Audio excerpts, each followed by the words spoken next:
दोस्तों, हमसे जुड़े रहने के लिए सब्सक्राइब करें हमारे चैनल को और हमारे नियमित अपडेट्स पाने के लिए प्रेस करें इस बेल बटन को, जिससे आपको हमारे सभी नियमित अपडेट्स मिलते रहें बिल्कुल मुफ्त में।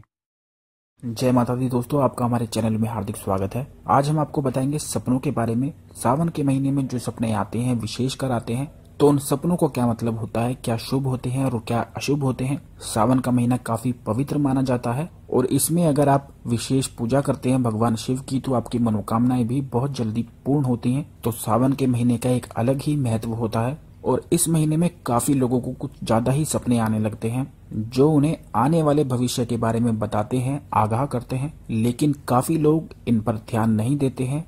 जब वह सोते हैं और सोकर उठते हैं तब उन्हें सपना बिल्कुल याद रहता है, लेकिन धीरे धीरे पूरे दिन में जब वह ध्यान नहीं रखते हैं तो उसे बिल्कुल अच्छी तरह से भूल जाते हैं और फिर चाह कर भी याद नहीं कर पाते हैं। यही होती है उन सपनों की खासियत कि आप अलग ही दुनिया में उस चीज को एक्सपीरियंस करके, उस चीज को फील करके आते हैं और फिर बहुत जल्दी ही भूल जाते हैं। जब भी आप कोई सपना देखते हैं तो आपको ऐसा ही लगता है कि बिल्कुल सच हो रहा है, क्योंकि इनका मतलब जरूर होता है, इनका कुछ ना कुछ आपको बताना का मतलब हो सकता है। तो आपको इन चीजों पर जरूर ही ध्यान देना चाहिए दोस्तों। अगर आप भगवान शिव की पूजा करते हैं तो आपको सावन के महीने में बहुत सी ऐसी चीजें दिखाई देती हैं, सपने में जरूर दिखाई देती हैं, जो आपको आने वाले भविष्य के लिए आगाह करती हैं, आपको बताती हैं इन सब चीजों के बारे में। तो दोस्तों, आपको जरूर ही यह सपने याद रखने चाहिए।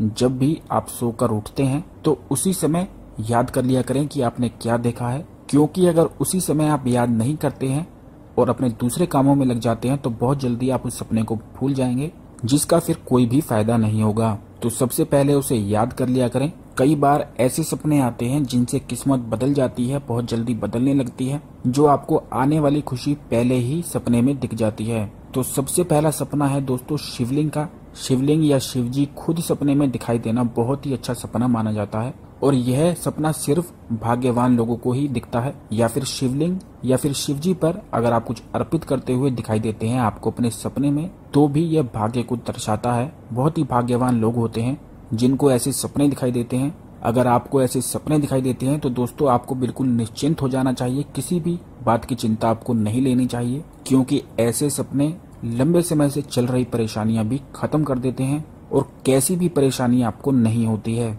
आपको समझ लेना चाहिए कि जो भी काम आप करेंगे आपको निश्चित ही उसमें सफलता मिलेगी और आपको इस टाइम का भी भरपूर लाभ उठाना चाहिए। ऐसे सपने जब ही दिखते हैं जब आपका भाग्य बहुत जोरों पर होता है और आपकी किस्मत बहुत चमक रही होती है, तो आपको इस टाइम का भरपूर लाभ उठाना चाहिए। बिल्कुल भी अच्छे समय को नहीं गंवाना चाहिए दोस्तों। अगर आपको सपने में मंदिर कोई दिखाई देता है, शिवजी का नंदी बैल दिखाई देता है, या फिर शिवजी का त्रिशूल या डमरू दिखाई देता है, या फिर आपको ऐसा दिखता है कि आप धार्मिक कार्यों से जुड़े हुए हैं, आप धार्मिक कार्य कर रहे हैं, तो यह भी बहुत अच्छे सपने होते हैं जो कि मनोकामना पूर्ति को दर्शाते हैं। अगर आपको ऐसे सपने दिखते हैं तो निश्चित ही आपकी सफलता मिलती है, आपकी मनोकामना पूर्ण होती है और आपको कोई भी समस्या परेशान नहीं कर पाती है। आपको भी इस समय का लाभ उठाना चाहिए। अगर आपको सपने में नाग दिखाई देता है तो यह संकेत है कि आपको धन प्राप्ति के नए नए रास्ते खुलेंगे, आपके लिए धन प्राप्ति के नए योग बनेंगे और आपकी धन से जुड़ी हुई सभी समस्याएं खत्म होने वाली हैं। शिवजी से जुड़ी हुई कोई भी चीज अगर आपको सावन में दिखती है तो बहुत ही अच्छा समय होता है दोस्तों वह, और उस समय आपका भाग्य बहुत जोरों पर होता है, जिसका आपको पूरा फायदा उठाना चाहिए। अगर आपको इस सावन में कोई बहुत ही ज्यादा सपने दिखते हैं तो आप हमारे कमेंट बॉक्स में कमेंट करके हमसे पूछ सकते हैं, हम आपको इनका मतलब बताने की कोशिश करेंगे। आशा करता हूँ आपको हमारी जानकारी पसंद आई होगी। हमारे चैनल को सब्सक्राइब करना ना भूलें और सब्सक्राइब बटन के पास बेल बटन दबाना ना भूलें, जिससे आपको हमारी सभी जानकारियां मिलती रहें। हमारा वीडियो आप लाइक और अपने मित्रों के साथ भी शेयर करना ना भूलें, जिससे आपके मित्र भी जानकारी प्राप्त करके अपने जीवन में फायदा उठा सकें। धन्यवाद दोस्तों।